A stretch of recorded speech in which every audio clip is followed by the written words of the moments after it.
It is one of the most difficult, some would say thankless jobs there is. On Ban Ki-moon's watch as UN Secretary-General, conflict and crises have mounted, and the international community, in particular the US and Russia, have become more divided on how to respond. Soon it won't be Ban Ki-moon's job anymore. The UN Security Council has already held 5 straw polls on who should take over the job in less than 3 months' time. Now the contest enters the decisive phase. In the next round, coloured ballot papers are being introduced for the permanent members of the Council, the 5 countries that can block any candidate. In all the votes so far, one man has come out on top. Antonio Guterres served for 10 years as the head of the UN's refugee agency. He's a former Prime Minister of Portugal.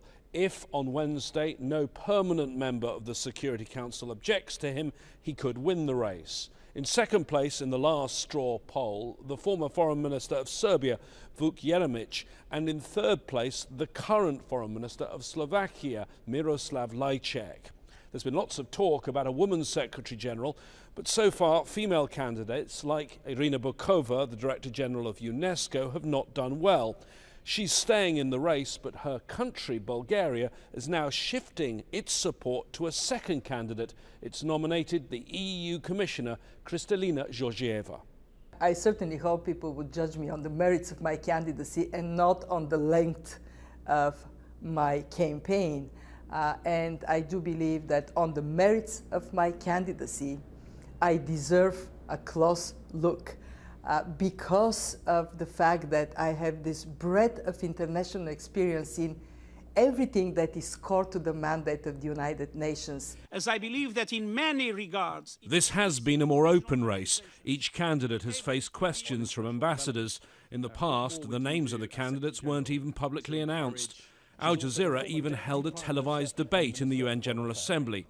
However, after the actual votes in the Security Council, there's been no formal announcement of the results. Journalists have had to rely on leaks to find out how the candidates fared. The man who introduced many of the changes says he's somewhat disappointed. Frankly speaking, it's a little ridiculous to keep these so-called straw polls a secret officially. When we can get it, you can get it, I can get it within half an hour from they have taken place from one of the members of the Security Council. So it would have been more consistent with the way we have been doing things in the General Assembly if they had opened up also formally this process. The race to be Secretary-General began with more transparency, but it will end, as always, with a secret vote and quite possibly secret deals made behind the closed doors of the UN Security Council.